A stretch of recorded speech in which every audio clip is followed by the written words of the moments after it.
Oi, gente, boa noite, né? Quem quiser ir mandando aí o, o foguetinho, né, para o pessoal, que o professor já tá aqui na espera aqui já para entrar, tá? Deixa chegar mais algumas pessoas aqui que a gente dá início à live. Para algumas pessoas não perderem esse conteúdo, né, que é muito importante. E enquanto vocês estão aí, vocês vão convidando amigos de vocês para poder estar acompanhando.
Veja aí, professor, se chegou para o senhor aí, que eu lhe aceitei.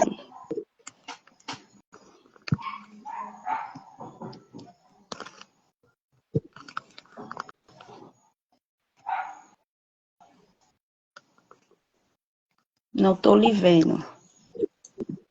Tá me vendo? Não estou, só estou lhe ouvindo, mas o senhor não está aparecendo, não. Ah, deve ter internet. Eu tô lhe vendo e tô lhe ouvindo. Eu só estou lhe E a ouvindo. tela, e a tela tá dividida.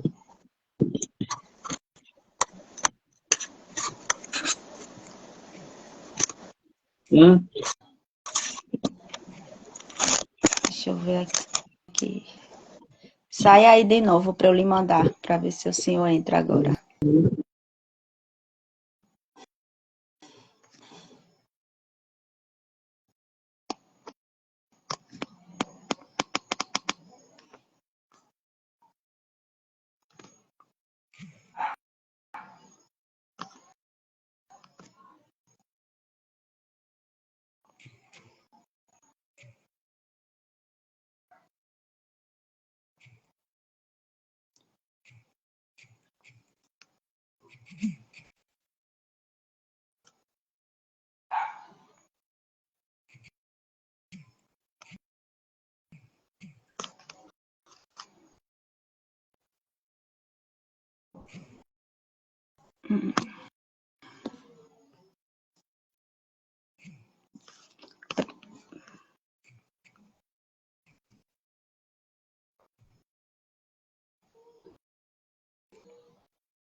É assim mesmo, né, gente? Coisa ao vivo, a internet, as coisas, mas vai chegar. Peça aí, professor, para mande de novo a solicitação para eu lhe aceitar aqui.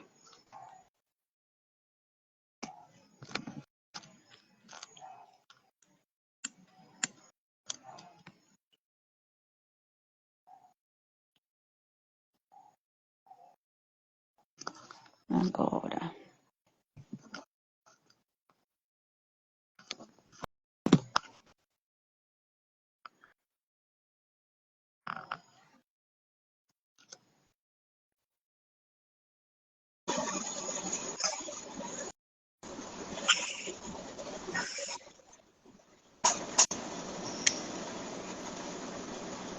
Não estou lhe vendo. Chegou? Não está me Não, vendo? não estou. Eu estou lhe vendo. Ah, deixa eu ver aqui. Ah, deixa eu ver. Veja se sua câmera não está desligada. Deixa eu ver aqui, peraí. Deixa eu ver aqui. Sair.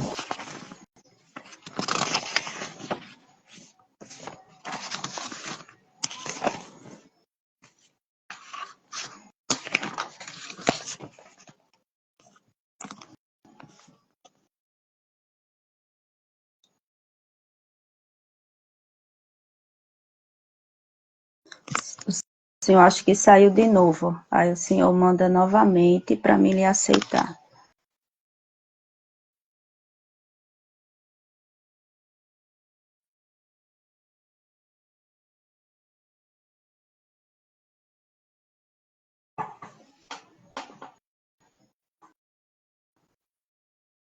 Se alguém entender aí mais, viu, gente? Pode dar uma diquinha aí pra gente.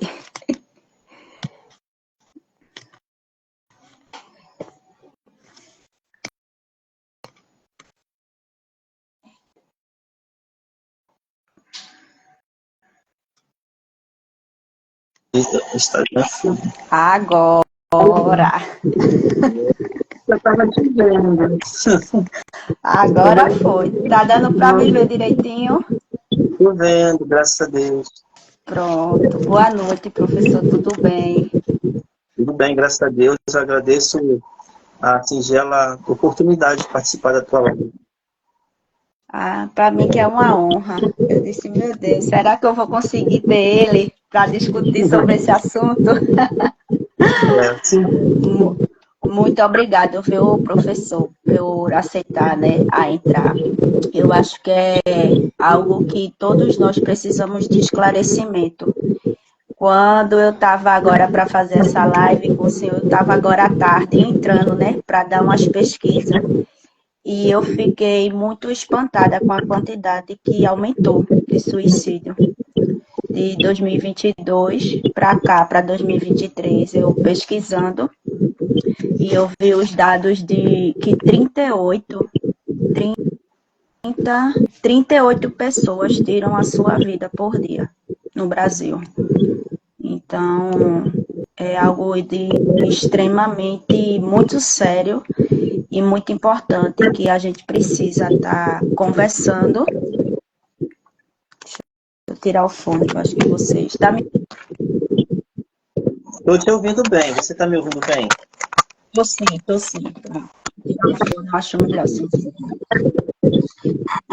E muitas pessoas, né? Eu disse 38, eu não sabia que era isso tudo, não, por dia, a cada dia, na verdade, né? No Brasil, então, assim, foi algo que me espantou. E a gente fica querendo saber das coisas, assim, acha que realmente qualquer suicídio é absurdo, né? É espantoso para a gente. Mas quando você vê a quantidade de pessoas que tem, é algo que realmente assusta, né? Porque, querendo ou não, é algo que envolve todos nós. É uma preocupação de minha, sua, por mais que não tenha acontecido nunca na minha família, mas a gente usa aquela palavra, a empatia, pelo outro, né? Mas eu não vou falar muito, não. Eu vou deixar isso para o senhor, porque isso que é a sua especialidade, né? Fique à vontade para o senhor se apresentar aí para o pessoal que está entrando. Eu vou deixar essa live salva, tá? E depois, diante do coisa, eu fui anotar até umas perguntinhas aqui para tirar umas dúvidas com o senhor. Então, eu vou estar perguntando algumas coisas, mas desde já fique à vontade para o senhor começar aí a falar aí sobre o que o senhor entende e nós aqui de ouvinte para aprender. Uhum. Então, primeiramente eu quero agradecer, né, por essa oportunidade de estar falando de um assunto tão sensível, um assunto que realmente muitas pessoas, né, são acometidas, não só no Brasil, mas no mundo todo. E quando a gente fala assim desse momento que nós estamos vivendo, né, essa campanha tão importante que é o Setembro Amarelo, né, que vai trazendo essa conscientização do cuidado, né, com a saúde mental, com a saúde emocional. E há alguns fatores, né, de certa forma, quando a gente olha a questão da depressão, que é o carro-chefe, né, que leva assim, pessoas a tirarem, né, a sua própria vida. Então, a primeira coisa que a gente está lidando com um transtorno de humor, né? É um transtorno que afeta diretamente o humor, né, da pessoa. E aí, quando a gente fala sobre essa depressão e as suas comorbidades, nós precisamos também compreender que é multifatorial. Não há até hoje a ciência, né? Ela não aponta uma causa específica quando nós falamos sobre depressão, né, e as suas comorbidades. Então, é algo que é multifatorial, né? Então, a gente começa assim tentar, dentro do set terapêutico, tentar realmente compreender, né, a funcionalidade, né, desse sujeito, dessa pessoa que chega, né, buscando esse atendimento. E eu gosto muito de Carl Rogers, quando ele fala, né, em um dos seus livros importantes, né, tornar-se pessoa. Então, para além do adoecimento, para além daquilo que eu costumo sempre colocar, né, cliente, que ele não é uma depressão, ele não é um transtorno de ansiedade, ele não é uma síndrome, né? Ele é uma pessoa que está acometida, né, de forma situacional, de forma momentânea, e esse momentânea não tem, é atemporal também, né? Porque tem casos que a pessoa ela consegue realmente sair do quadro, né? Ter a sua remissão, né, dos quadros mais críticos, e mais à frente ela consegue, né, por meio do trabalho terapêutico, do trabalho pessoal, do autoinvestimento, ela sair dessa situação. Então a gente precisa compreender que a pessoa não é uma depressão, ela está acometida de uma patologia realmente séria, uma patologia que realmente precisa de muita atenção, né? Geralmente, quando a gente vai fazer lá, né, a busca, a gente começa a perceber a história dessa pessoa, né? Então, a gente acabamos nos deparando com o quê? Com várias situações traumáticas, na primeira infância, na segunda infância, na adolescência, na fase adulta, ou seja, não há um tempo específico, né, para que a pessoa ela possa ser acometida de uma depressão. Então, quando a gente fala de multifatorial, a gente precisa também compreender que o fator externo é um dos maiores, né, indicadores, né, dessa situação. Eu separei aqui na literatura, eu fiz uma pesquisa agora rapidinho, fazendo uma pesquisa no IBGE, e eu me deparei com os seguintes dados, né? É claro que isso é muito macro, porque nós estamos falando do Brasil, citando o Brasil, mas é muito mais do que isso em relação ao mundo inteiro. Mas a estatística no IBGE em 2019 aponta que 16.292.673 pessoas, né, o último dado pelo IBGE, são acometidas acometidas de depressão. Essas que foram realmente classificadas, fizeram toda uma avaliação, fizeram todo um diagnóstico, prognóstico, e que foram realmente identificadas, né? E aí, se nós colocarmos as subnotificações, nós vamos certamente ampliar essa numerologia, né? E eu fiz assim, alguns recortes, e muito interessante, né? Para Pernambuco, é a cidade onde nós estamos, no nosso estado. Então, a UBGL aponta que 480.517 pessoas foram acometidas de depressão. Ou seja, a qualquer momento, alguém do nosso pode realmente ter ou ser acometido, né? Por conta de um transtorno como esse, né? E o que me chamou a atenção? O que me chamou a atenção foi as grandes cidades, né? Como primeiro lugar está São Paulo. São Paulo, ela vem liderando com 4 milhões, 4 milhões, e lá vai, né? 4 milhões, o quê? 4 milhões, 219.386. E a cidade, por incrível que pareça, que menos tem essa incidência é nada mais, nada menos que Boa Vista, em Roraima, com 14.012 pessoas acometidas, notificadas com depressão. Então, o que isso me chama a atenção? Me chama a atenção que o bio, né, a sociabilidade, o meio ambiente, o que os indicadores estão me dizendo, que o meio ambiente é um dos indicadores para uma disfunção ou até mesmo para um surgimento de uma depressão. Há alguns anos atrás, se não me engano, uns 4, 5 anos atrás, estava havendo o quê?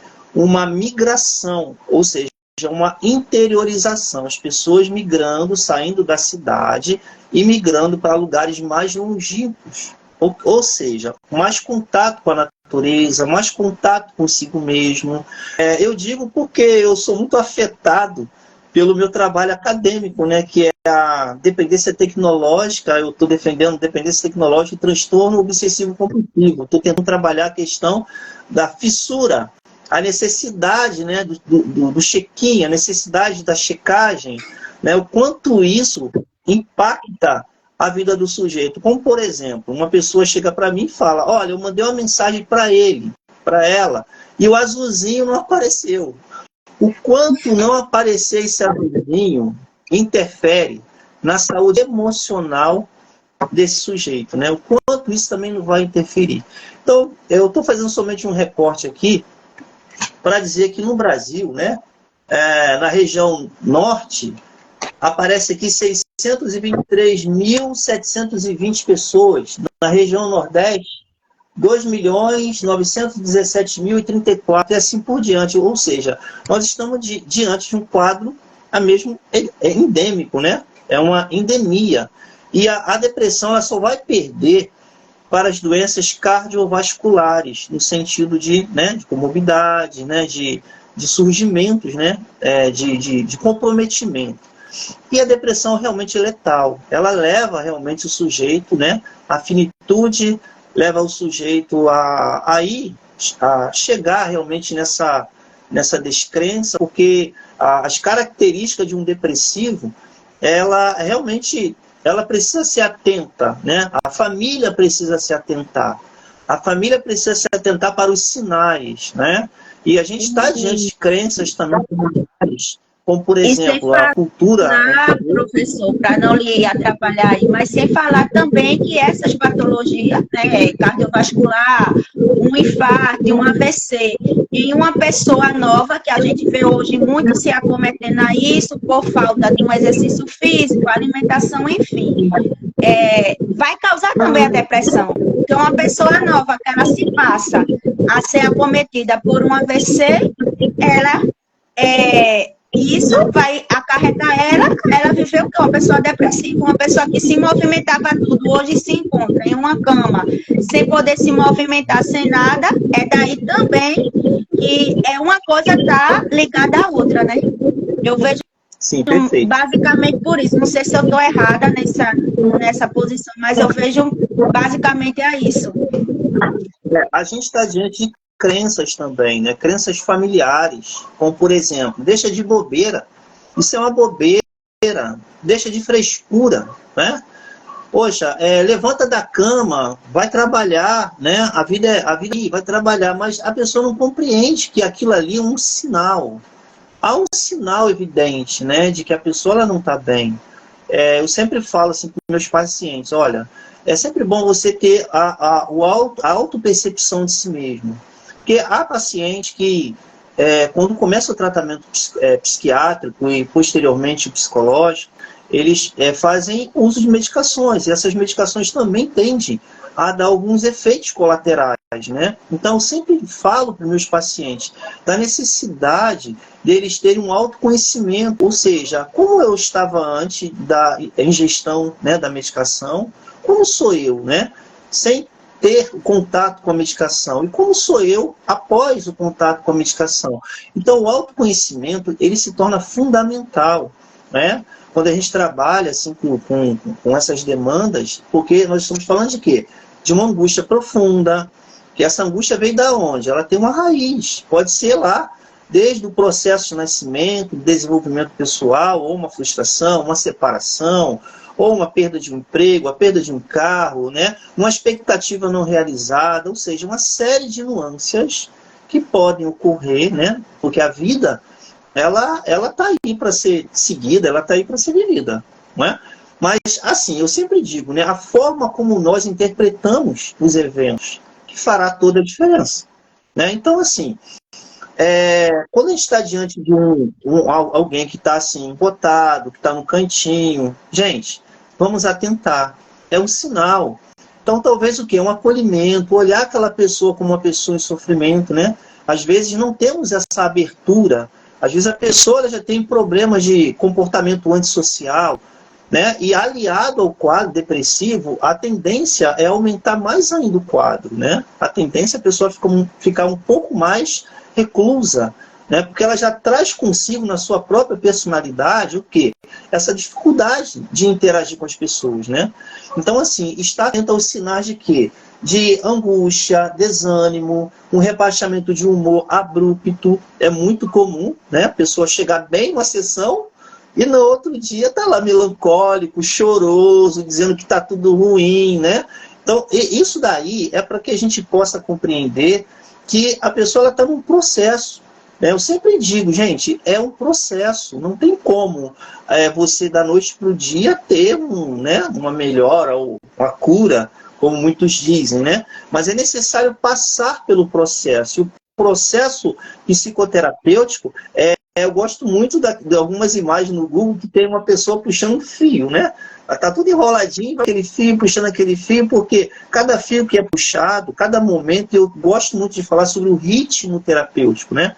A importância de você ser fiel ao ritmo terapêutico. Não é o profissional psicólogo, né? Tem que provar alguma coisa para alguém, a eficácia dele, a performance dele, né? O domínio dele, não. Nem o paciente também se colocar, mas ambos seguirem juntos um ritmo agradável, um ritmo que tanto um quanto o outro possa caminhar, né, respeitando, olhando as particularidades. Há momentos que o paciente não quer falar nada. Tá bom, ele não quer falar nada, vamos obedecer aquele momento, né?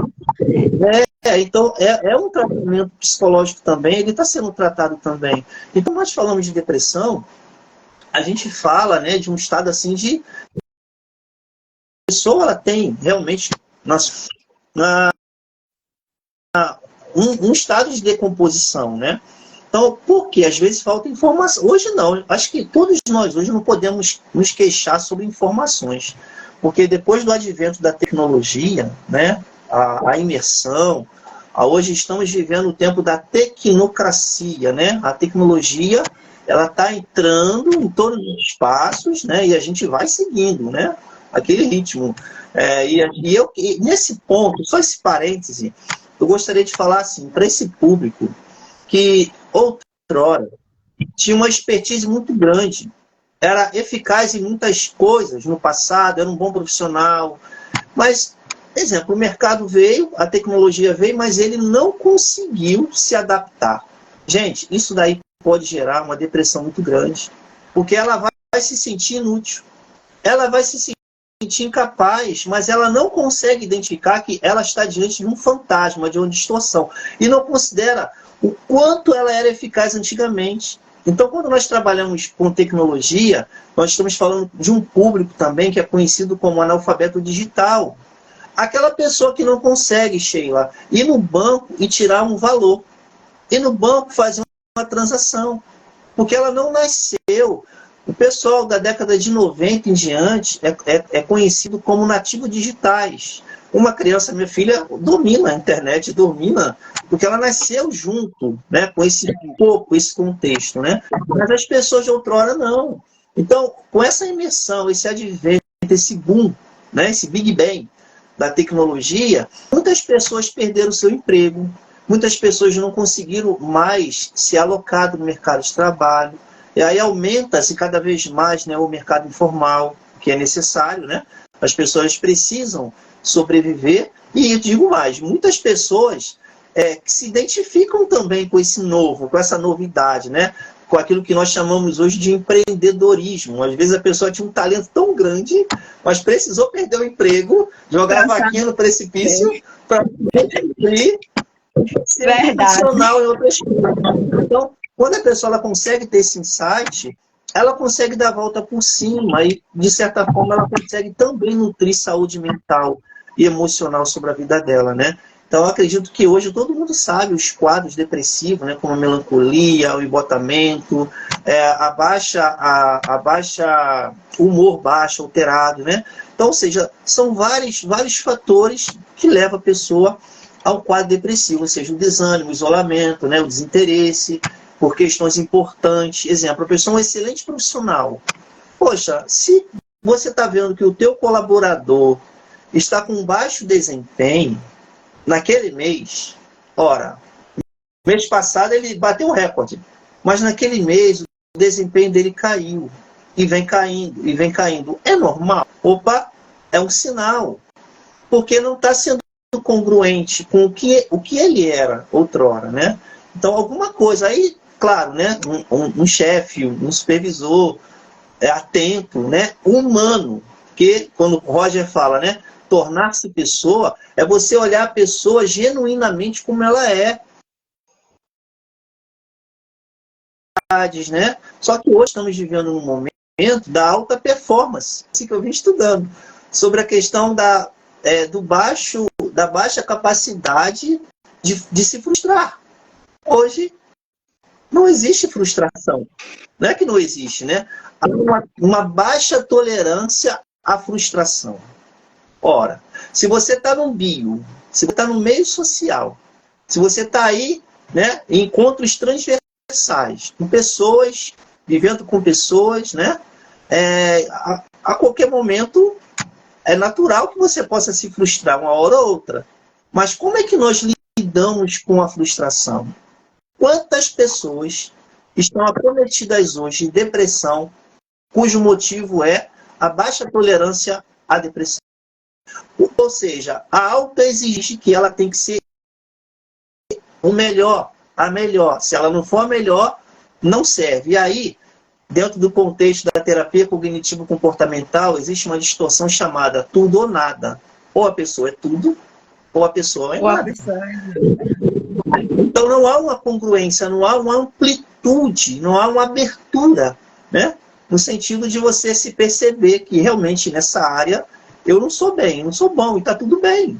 Eu não sou bom, né, em algumas áreas, né? E está tudo bem, mas eu estou me esforçando para alcançar, né, para chegar num lugar, né, mais aceitável. Então, reconhecer os nossos limites, reconhecer que somos falhos, reconhecer que somos pessoas em construção, reconhecer que não tem ninguém pronto, existe, né, todo um leque a ser construído na nossa vida. Então, às vezes, a pessoa, Sheila, ela coloca parâmetros, certo? Se eu não for boa o suficiente, eu não sirvo. Então, essas distorções, elas vão sendo cada vez mais o que? Potencializadas, né?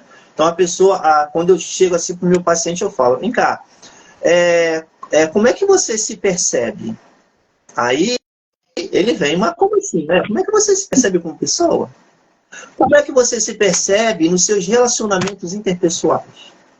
Como é que você se percebe no mundo? Qual é a visão de mundo que você tem?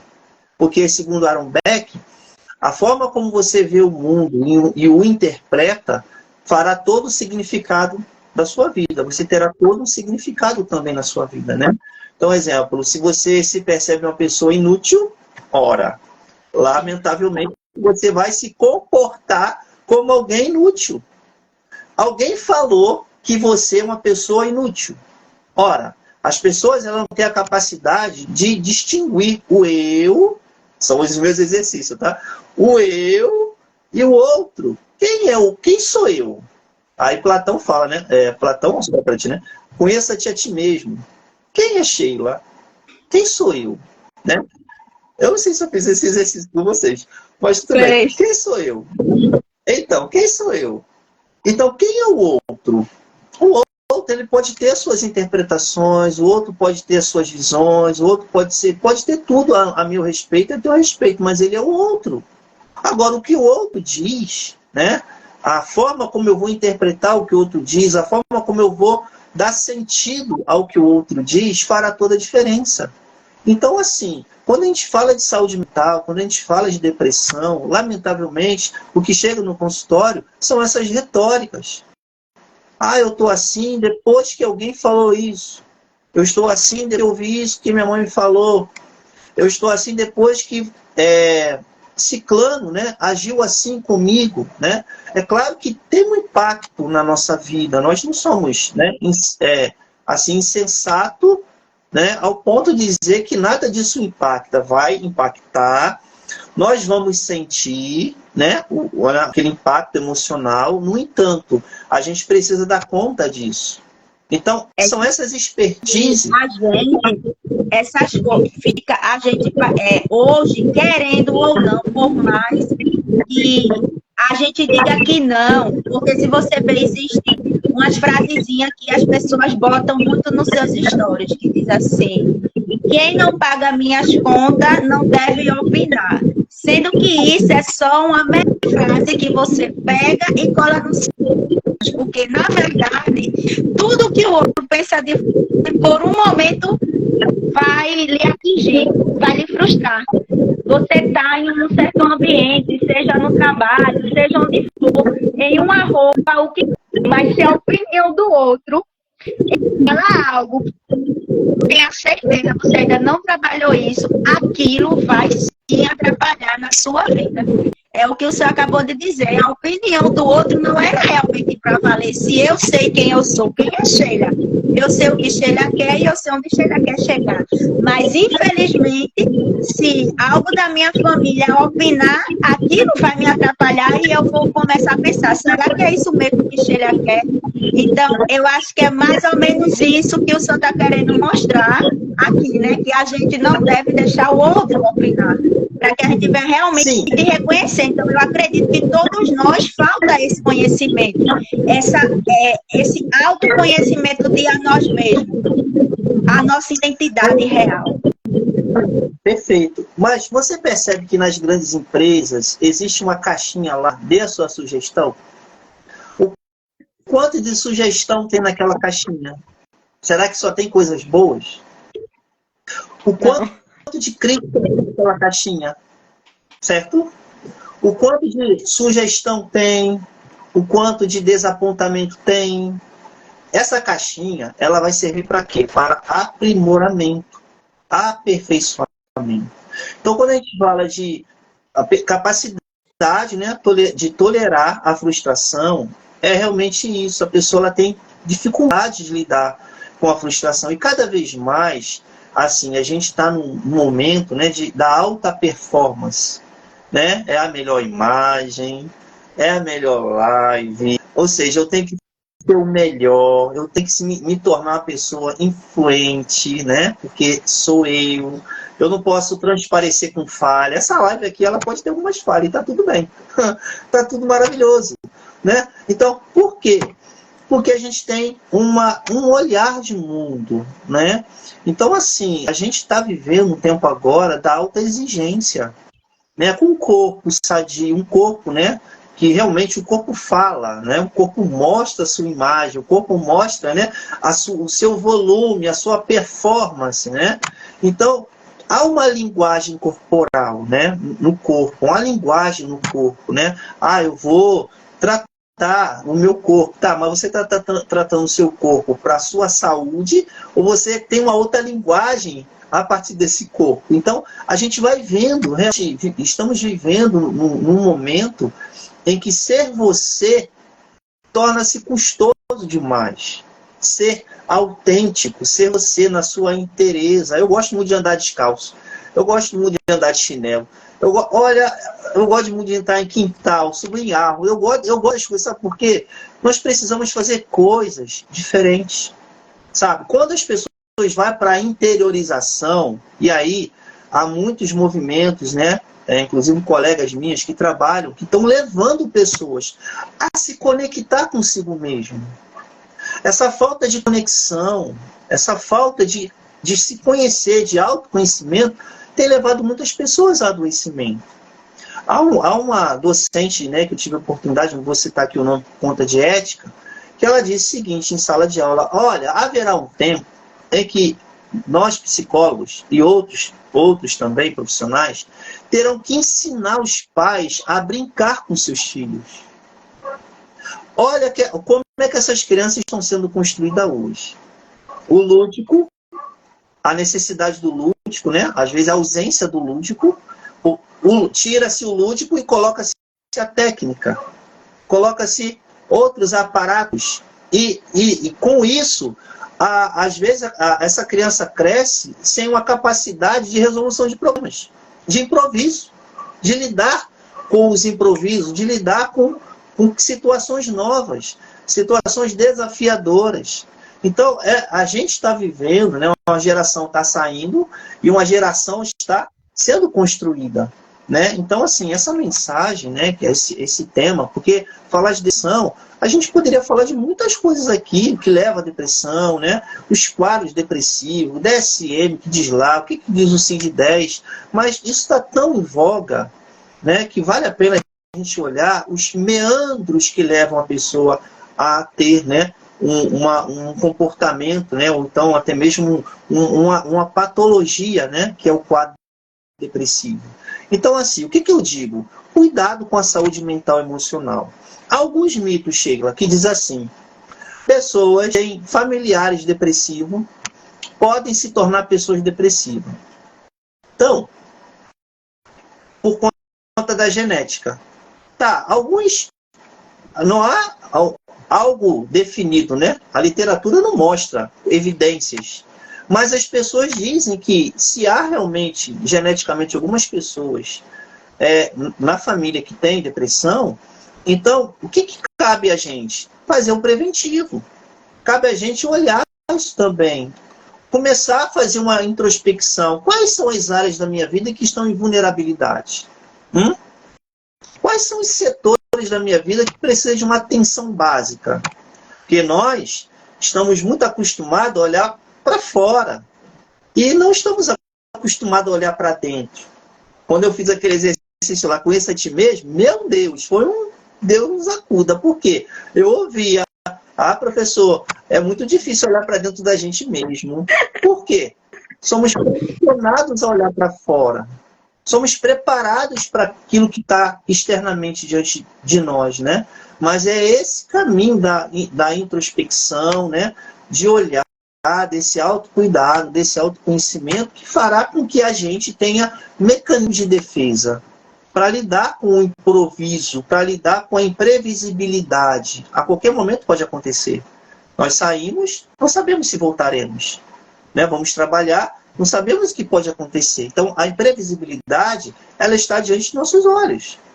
Então, exemplo, se a capital de São Paulo tem 4 milhões de pessoas notificadas com depressão, ora, esse ambiente social mostra, né, que a partir do bio, aquelas pessoas realmente podem acometer né, um quadro depressivo, um quadro ansioso, um outro transtorno maior, porque é impressionante, em cidade menor, saúde mental melhor, né? Cidade maior, comprometimento com a saúde mental. Então, essa foi a sacada que eu tive, né? Então, se eu moro numa cidade grande como Recife, eu tenho que fazer por onde?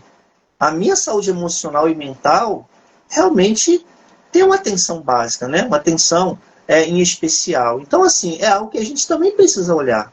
Você não precisa ser acometido de uma depressão, de um quadro de ansiedade, para poder se tratar da depressão e da ansiedade. Você pode fazer coisas como prática, como você disse, né? Prática de atividade física, né? Pintura, uma boa alimentação, a busca também por outros profissionais, criatividade, dança, ou seja, tem uma série de situações, né, que você pode promover que realmente vai lhe ajudar, né, no sentido da tua saúde mental e emocional. Mas, lamentavelmente, pessoas que desenvolvem quadro depressivo vêm de uma historicidade difícil. Nós estamos no Brasil, e o Brasil, até pouco tempo atrás, nós vivíamos no tempo das sombras. Até um pouco tempo atrás, nós, né, tínhamos aí pessoas internadas, né, não internadas, amontoadas, né, em hospitais psiquiátricos, né, de forma subhumana, vivendo de forma subhumana. Então, a gente tem essa sombra junto de nós, né? Então, quando a gente passa próximo do Ulisses Pernambucano, do Doutor Eiras, do Pinel, no Rio de Janeiro, que eu conheço, né, de alguns outros hospitais, a gente sabe o que aconteceu ali, sabe o que aconteceu não só naquele hospital, mas qual era a cultura social, né, que era pregada. Aí, se a gente entrar no mérito de Foucault, Deleuze, que vem denunciando, né, e colocando a importância da reforma psiquiátrica, da comunista da Silveira também veio, trazendo um novo parâmetro, um novo paradigma, né, na atenção básica da saúde mental. E aí, através das políticas públicas, nas lutas, né, antimanicomial, né, de governos realmente sérios, que olharam para esse lugar, né, e realmente trabalharam, né, e validaram também as propostas, as proposições, seja o Conselho Federal de Psicologia, os conselhos regionais, não só, mas também a toda a classe média, de uma forma mais humana, propondo um método de tratamento mais humano, né? Então, a gente passa, há pouco tempo atrás, a gente vivia uma realidade, né? E hoje tem pessoas que têm dificuldade de chegar junto a um atendimento psicológico, porque ela associa aquele quadro lá de trás, associa aquele cenário vivenciado lá atrás. E quando chega, e você chega assim para alguém que chega lá no seu ambiente de trabalho e fala, olha, eu percebo que você precisa buscar, né, um psiquiatra, um psicólogo. Aquela pessoa ela tem uma repulsa, porque talvez alguém da família, ou alguém, em algum momento, ela vivenciou, ou teve aquela experiência no passado. Então, ela associa aquilo ao presente. Ah, eu vou para o psicólogo não, porque ele vai me internar, ele vai me dar medicamento, ele vai me internar. Então, essas crenças, que a gente chama de crenças nucleares, a cada dia, né, um passo de formiguinha, a gente vai tentando desconstruir. Como?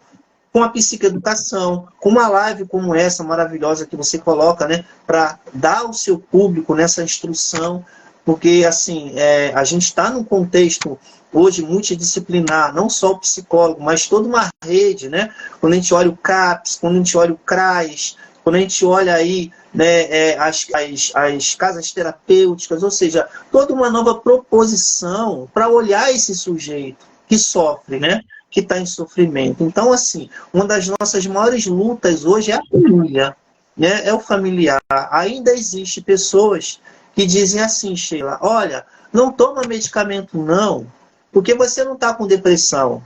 Isso é coisa do diabo. Isso é coisa de Satanás, né? Não toma não, para de tomar teu remédio. Então a pessoa para de tomar acreditando naquela falácia, e o que vai acontecer com a saúde emocional e mental dessa pessoa?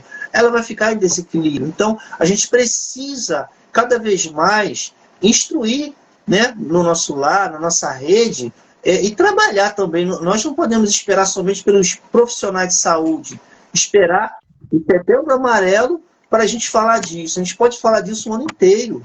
Nós podemos conscientizar, né, essas pessoas o ano inteiro, né, mostrando para ela a necessidade do autocuidado. Eu mesma sou apaixonada por essa área, né? O senhor sabe disso, né? Eu disse que ainda vou fazer psicologia, porque eu estava conversando até um dia desse com meu pai, em casa, a gente falando sobre enfermidades, doenças, enfim. E eu disse a ele que, para mim, a pior doença que tem é a da mente.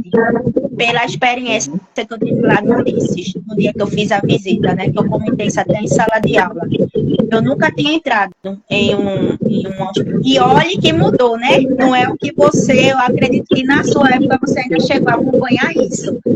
Não na minha, né? Já tinha parado esse negócio de internação, enfim. Mas só de eu ouvir a história, né? De uma que faz parte lá, que é na enfermeira, que eu esqueci o nome dela agora, que é muito antiga lá, e de eu poder estar em contato com as pessoas lá. Então, aquilo mexeu muito comigo, porque eu vi pessoas novas, bonitas, né, com toda uma saúde física, né, e eu estou com uma saúde física perfeita, e assim, a mente não se via mais. Destruída completamente. Então, assim, foi algo que eu digo muito, que uma doença do câncer, ele pode até não ter mais cura. Tu, às vezes, trata com uma cirurgia, faz uma químio, e daí, sucessivamente, os diagnósticos e o que vai se carretando para você estar tratando. Mas a mente é algo que ainda é algo muito pouco estudado, que realmente não está tanto associado a um conhecimento que todo quem é da psicologia, psiquiatra estuda. Então, assim, é coisas que você vai buscar lá atrás, né, da infância, como você relatou aí, a primeira infância, a segunda infância, você não sabe o trauma. E, às vezes, eu vejo, professor, que nem a pessoa que está passando pelo quadro depressivo, ela imagina que pode ter sido algo que rematou ela lá na infância, por ela não ter o acompanhamento, né, a terapia, que é um profissional para vir desvendar, ela vive presa àquilo ali. Que é quando a família também não ajuda, quando vem dizer, tu não precisa de uma terapia, tu não precisa estar no psicólogo, tu não era assim, tu ficasse assim agora. E muitas vezes não sabe que é algo que foi acarretado lá atrás e está se manifestando hoje. Como teve, minha mãe comentou algo da família, né? Eu venho de uma família minha que eu tenho uma tia, e minha mãe falando sobre ela, e eu disse assim, mãe, ela está entrando em depressão, porém, o luto dela, ela está vivenciando agora, que ela perdeu a mãe há 2 anos atrás, porém, ela veio responder isso agora. E eu aprendi isso ontem na sua aula, que o senhor falou isso, né? O tempo do luto, que às vezes, tanto faz a pessoa responder no dia seguinte, como a pessoa levar, e vai chegar um tempo que vai refletir, né? Então, isso é importante que você falou, Sheila, porque a gente está falando de um luto tardio, né? É um luto tardio, que é atemporal. Não tem como a gente... E os especialistas, né, que trabalham com luto, né, como algumas colegas minhas trabalham, tão assim, eficazmente, né? Mas é atemporal. Agora, tem um detalhe muito grande, que é assim, a gente precisa entender. Existem algumas crenças, como por exemplo, você tem que ser forte. Essa fala, você precisa ser forte. Quanto custa ter que ser forte o tempo inteiro? Qual é o custo? O quanto demanda energia para você se manter forte o tempo inteiro? Não é? Então, ou seja, a gente precisa entender que o ser humano, ele é dotado de emoções. Se a depressão é um transtorno de humor, né, a gente entende que a área emocional é a área mais afetada, a área que realmente é bem comprometida. Então, o que a gente faz? A gente precisa identificar as nossas emoções. Qual é a pior coisa que pode acontecer com você a partir de um evento pelo qual você ficou com raiva? Mas eu tenho que ser forte. Eu não posso transparecer a minha raiva. E aquela raiva ela vai sendo suprimida. Tá? Aconteceu um evento pelo qual eu me senti traído, traída. Ok? Como é que você ficou? Que emoção você sentiu? Tá? Eu fiquei muito decepcionada, mas sabe como é que é, né? Eu não posso abaixar minha guarda, eu não posso abaixar minha bola. Eu tenho que me manter forte. Eu tenho que me manter, né, com a minha pose, né? Preciso transparecer uma segurança. Eu não posso desbar. E aquela emoção, ela vai sendo o quê? Reprimida.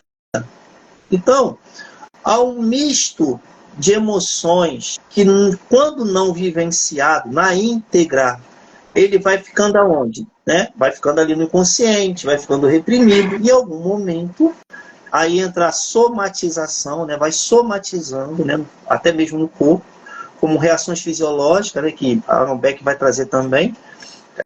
Quando ele vai falar da tríade cognitiva, ele vai falar de uma situação problema, ele vai falar, a partir daquela situação problema, surge um pensamento disfuncional, que também vai surgir uma emoção disfuncional, que também vai surgir uma reação fisiológica disfuncional, e que também vai surgir um comportamento disfuncional, né? Então a TCC ela vai falar sobre isso, que é a área que eu trabalho.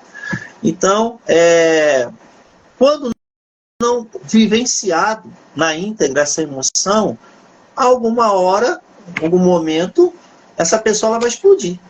Existe até uma técnica que a gente usa, né, que eu gosto muito de usar, que é a do vulcão. Você vai colocando ali, né, faz um vulcãozinho, e você, cada bolinha que você faz, tem um nome ali, né, raiva, angústia, decepção, aí você vai botando dentro do vulcão. Vai chegar uma hora que aquilo ali vai o quê? Vai, transbordar. E aí, aonde realmente surge ou o transtorno e também talvez até uma síndrome, né? E aonde a pessoa ela realmente perde totalmente a sua capacidade, né, de funcionalidade. Ela fica realmente extremamente vulnerável. Mas se olharmos na essência, talvez foi aquela emoção que ela não vivenciou lá atrás, que ela deixou de experienciar.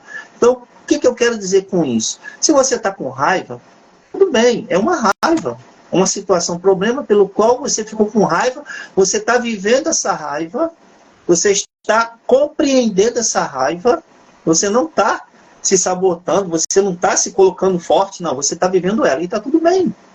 Eu estou muito feliz, viva essa emoção. Eu estou triste, viva essa emoção como ela é. Você tem todo o direito de se sentir com raiva, você tem direito de se sentir triste, você tem direito de se sentir magoado. Magoado é direito. Só que o social, ele tem total influência. Eu quero voltar naquele dado de São Paulo, 4 milhões, quanto mais pessoas, mais tendência a uma disfunção, uma distorção, né? Uma capacidade, né, de autodestruição emocional, porque o quantitativo, eu estou fazendo essa associação, tá? Não sei se estou certo, mas eu estou fazendo porque se eu vejo uma sociedade que tem muito, como a capital, né, do Brasil, que é São Paulo, mas com uma incidência tão grande, e eu olho uma capital, Roraima, com uma baixa população, com nível tão baixo de incidência de notificação de depressão, então o que eu estou querendo entender, eu compreendo que o meio social tem total influência em quadro depressivo, né? Então, assim, a importância de você ter o autocuidado, a importância de você se conhecer, né? Quem disse que você não pode... Eu digo para meus pacientes, quem disse que você não pode ficar com raiva? Lembra da infância? Engole esse choro. Da onde vem isso? Engole o choro. Ia você dizer não agora. Pode chorar. Da onde vem isso? Da onde é essa raiz? É, né? assim mesmo. E a gente vai querendo que quem teve isso lá, né? Vai querendo trazer hoje para os filhos. Agora não. Mas antes eu dizia isso com meu filho quando ia chorar. Agora não chora. Tá chorando por quê? Bora. Apanhava e não podia chorar. Era assim que antigamente, né? Pai, eu acho que ele está até assistindo. Ele fazia comigo e meu irmão. Cala a boca, engole o choro. Aí, pronto. Aí agora você não quer estar chorando. Se você brigar na rua e chegar em casa chorando, você vai tomar conta do da rua e vai tomar conta de casa. O que vai fazer? Essa pessoa não pode se expressar. Qual é a leitura? Que essa criança em vulnerabilidade, porque ela já foi agredida na rua, ela vem para casa chorando, ela vem para casa querendo o acolhimento, ela vem para casa querendo o conforto do pai, querendo o apoio da mãe, e chega em casa ela ainda é agredida novamente. A revitimização acontece novamente, né? E aí os quadros vão, né? Exemplo, criança não chora, e um adulto também não chora. Criança não pode se expressar, um adulto também não pode se expressar. Então ele vai crescendo, né, com essa mentalidade. Então, ou seja, hoje, eu quero dizer para você, você pode chorar sim. Homem não chora. Quem disse que homem não chora? Chora. Homem chora. Ah, homem é sensível, porque o homem não pode ser sensível. Quem disse que o homem não pode ser sensível? Quem disse que o homem não pode viver essa emoção da sensibilidade, né? A depressão ela vai levar o sujeito, né, acometido de depressão, a pessoa acometida de depressão, ela pode viver uma hipersensibilidade. Isso pode ser um homem e pode ser uma mulher. Viver uma hipersensibilidade, né? Então, assim, o quanto não viver as emoções pode impactar na saúde mental e emocional de alguém, né? Então, viva essa emoção, né? Se você foi tolhido lá atrás, é hora de ressignificar essa história.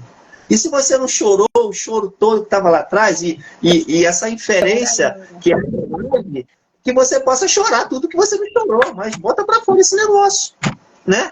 O que você foi reprimido lá atrás, bota para fora. Porque vai fazer o quê? Vai trazer o quê? Um acalanto para você, vai trazer um sossego para tua alma, né? Então, são muitas histórias, Sheila, que a gente assim acaba vivenciando, algumas impactam, outras assim, muito grato, sabe? Esse privilégio de poder acompanhar aquele paciente, poder estar caminhando, né, de mãos dadas com ele, com ela, dá prazer também, né, a gente acompanhar, dá prazer a gente ver também o desabrochar, né, das pessoas que saíram daquele quadro e hoje estão podendo viver a sua vida em plenitude. Então, assim, são muitas experiências, sabe? Mas o que eu posso deixar assim nessa live é que você é livre, né? Você é livre para viver as suas emoções, você é livre para viver realmente na intensidade, sem barreira. Se as pessoas falam de você, né? Tudo bem, anota o que ela está falando, né? Pergunta para você mesmo se é realmente o quanto é verdadeiro o que a outra diz, né? A teu respeito, né? Qual o sentido que eu vou dar para aquilo que a outra está falando para mim, que o outro está falando para mim, né? Às vezes é só um olhar. A pessoa me olhou, né? Olhou para você, está me olhando diferente, pronto, não gostou de mim. Então são muitas distorções, né? Que levam a pessoa a um quadro ansioso, que leva a pessoa a um quadro depressivo. Então, o que eu posso dizer é, cuida da tua saúde mental, cuide da tua saúde emocional.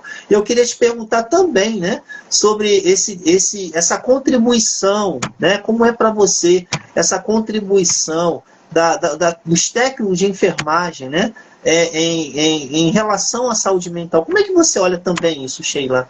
Essa tua nova fase, né, esse teu novo momento, como é que você se percebe como um agente de saúde diante desses quadros depressivos? Eu tenho aprendido muito, professor, na minha área, porque, como o senhor sabe, eu ainda estou lá na policlínica, né? E assim a gente se dá muito com esses casos, principalmente com pessoas idosas, né, que é o que a gente atende mais em questão. No momento ali de uma HGT, de uma aferição de pressão, né, de uma PA, sempre elas vêm e já chegou uma dizendo que chegou com as malas, que não ia nem voltar para casa, que saiu sem destino, e ela disse que se sentiu mal, entrou lá para aferir a pressão. E ela começou a chorar, e eu não entendia, né? E eu perguntando a ela, a senhora está passando mal? Mas a sua pressão tá boa. Aí ela desabou ali, né? E eu comecei a ver, a trazer, né? A memória, as aulas que a gente teve, né? Naquele momento que o senhor disse, vocês também são as pessoas que vão atender essa área. Vai ser a primeira pessoa que o paciente vai ter, não é comigo, não é com o médico, é com vocês que são técnicos de enfermagem. Então, vocês têm que estar preparados para conseguir entender, para conseguir ver o sinal que o paciente está dando. E aquilo aconteceu comigo ali, porque assim, eu não sabia que essa mulher tinha saído de uma casa boa, ela disse que morava num apartamento, enfim. Pegou a mala e ela disse que não sabia para onde ir. Ela disse que a vontade dela era só ir para ali pro DEP, ficar no meio da rua e não voltar mais para casa. Para você ver que proporção estava a mente dela. E ela não estava com atendimento com psiquiatra, nada. Então, dali, como eu já estava ali dentro, eu já comecei a conversar com ela, já perguntei se ela não se interessava para ter uma consulta, consegui encaixar ela numa consulta com o psicólogo logo, para ver se realmente ela relatava em precisar de psiquiatra, enfim. Dei aqueles cuidados que estavam ali, né, no meu alcance e o que eu aprendi. Né? Então é algo que a gente vai dando com essas coisas, mas também que a gente também tem que se cuidar, porque eu aprendi também que há momentos também que é como você falou, professor, a gente quer se manter forte, não quer mostrar para ninguém que você não está bem naquele dia, porque não é meu direito, eu tinha isso para mim, tá? E eu tenho aprendido no dia a dia, eu não posso entrar aqui sem estar bem. Eu tenho que, quando passar da porta da policlínica, eu tenho que estar bem, porque eu estou atendendo o paciente. Então, independente do que eu estiver passando, eu não posso estar mostrando a ele. Eu tenho que estar forte, eu posso estar até angustiada, não estando bem como está, mas eu não posso mostrar nem a paciente, nem a ninguém. E muitas vezes eu cheguei a ser assim. E teve certo dia que eu saí de casa, eu não estava bem, e eu entrei no banheiro lá, e eu comecei a chorar. E fui lavar o meu rosto, eu disse assim, peraí, eu preciso desse momento para mim, eu tô com vontade de chorar, eu vou chorar, eu não posso guardar isso, eu vou passar um dia todo guardando isso, é o meu direito, eu tenho o meu direito de chorar, eu tenho o direito de ficar triste, de errar, de dizer eu não tô afim hoje. Então, assim, é nessas coisas que eu venho aprendendo e vejo que é uma área que a gente, nós, né, da área da saúde, precisamos nos cuidar para depois cuidar do próximo. E, infelizmente, ainda existe essa deficiência muito grande de nós, como profissional, técnicos, assumir que precisamos de ajuda, porque até então a nossa função é cuidar do outro. Então, você não quer demonstrar para o outro que tu não estás bem. Então, assim, eu tenho aprendido isso no meu dia a dia. Perfeito. Então, esse é um cuidado. Todos nós, até psicólogo também, todos nós precisamos desse cuidado, né? Porque nós estamos diante de tantos conflitos, tantas situações adversas, né, que vai impactar.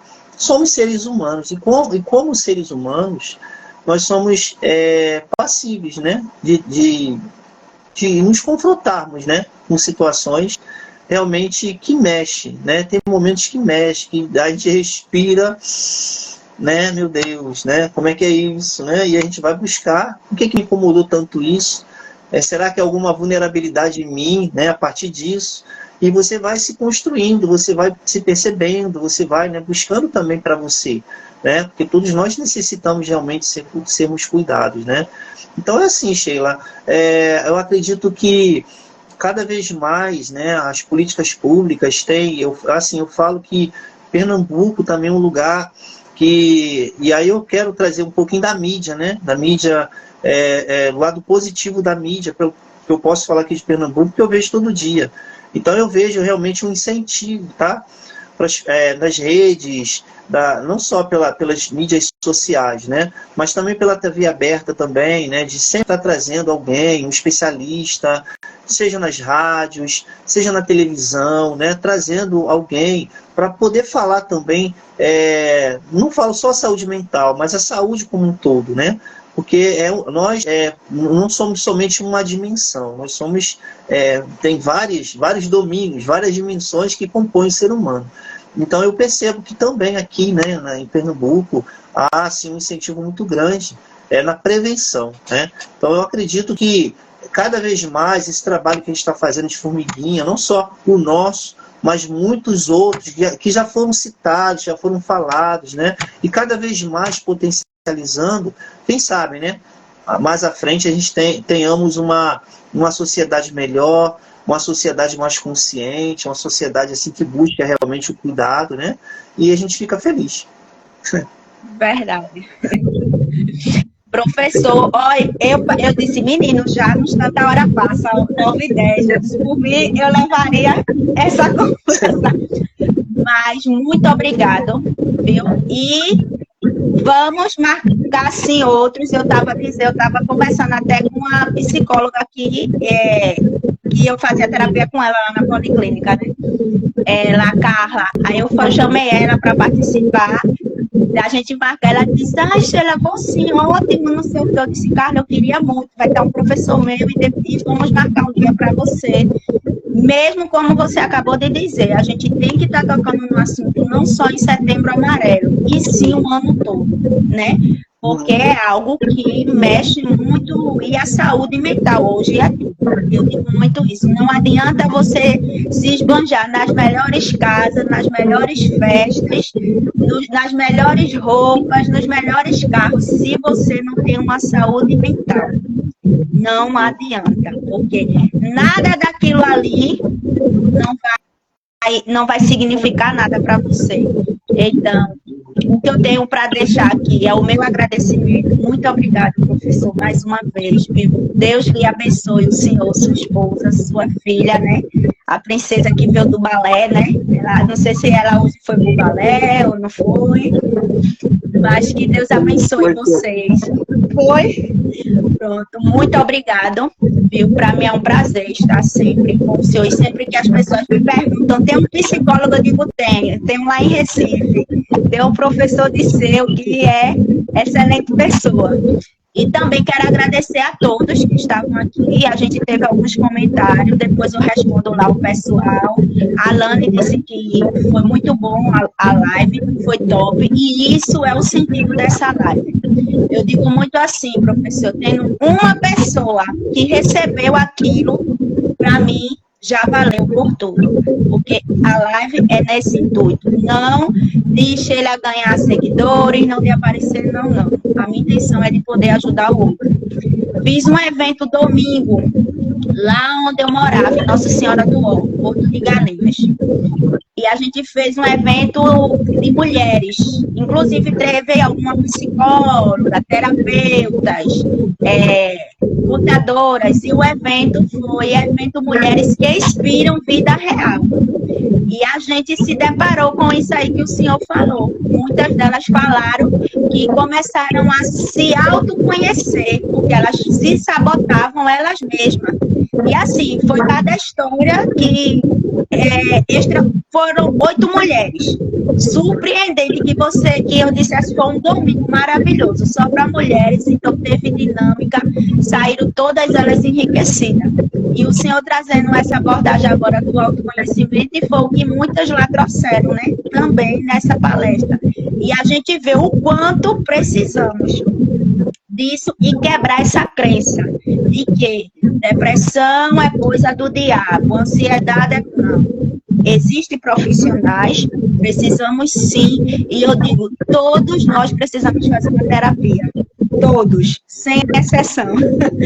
Porque o mundo do jeito que está hoje, a mente ela precisa estar desopilando. E aqui dentro não precisa ser guardado o que não é bom, a gente só guarda o que é bom. Então precisamos ter uma pessoa para estar ouvindo. Eu quero agradecer também por esse convite, tá? faço minhas as suas palavras, que as suas lives sejam assim, bem instruída, né, que possa realmente colaborar com a comunidade. Quero mandar um abração para a Lani está aí. Abração. A Lani mesmo, ela que comentou bastante aí. Olha, estou chegando aí, tá de café. Ok? E assim, dizer que depressão é um transtorno de humor. E depressão leva ao sujeito a um estado de melancolia profundo. E quando nós trabalhamos assim com nossos pacientes, a gente sempre trabalha primeiro esse lado do humor, né? Então, o que eu posso assim dizer para vocês? Façam coisas prazerosas, pequenas coisas prazerosas, pequenas coisas que agregam prazer para você. Porque se a depressão ela coloca o homem, a mulher, em um estado de melancolia profunda, a ponto dele não identificar prazer na vida dele, né? O desprazer constante, um desprazer, é necessário que haja uma inferência, ou seja, eu vou inferir pequenas ações, né, comportamentais, prazerosas na minha vida. Como?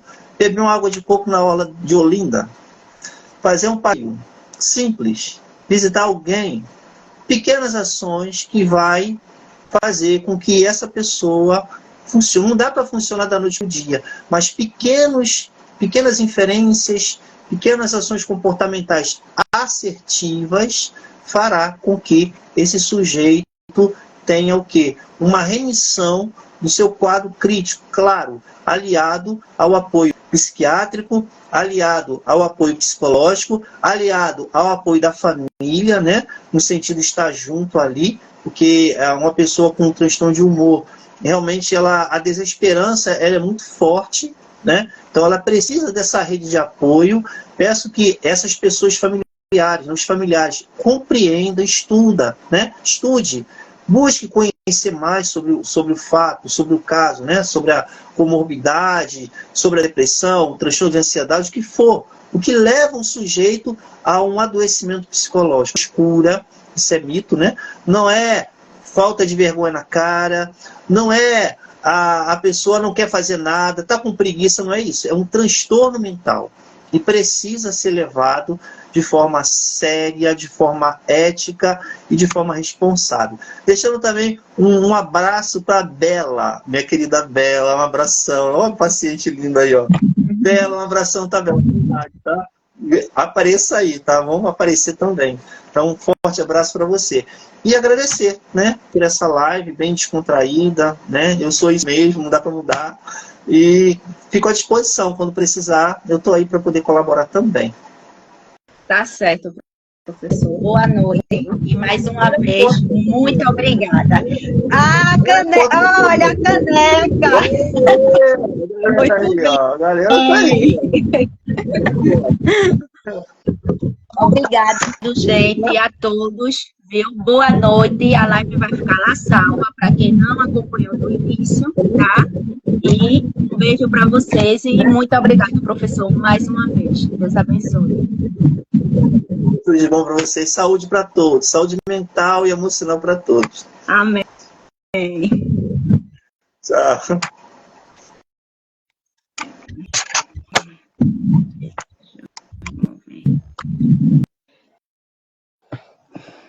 Pois, gente, é isso aí, tá? Boa noite para vocês. Espero que vocês tenham gostado da live. A live vai ficar salva, tá bom? E próxima semana eu vou vir também com outro psicólogo aqui, tá bom? Beijos e até mais.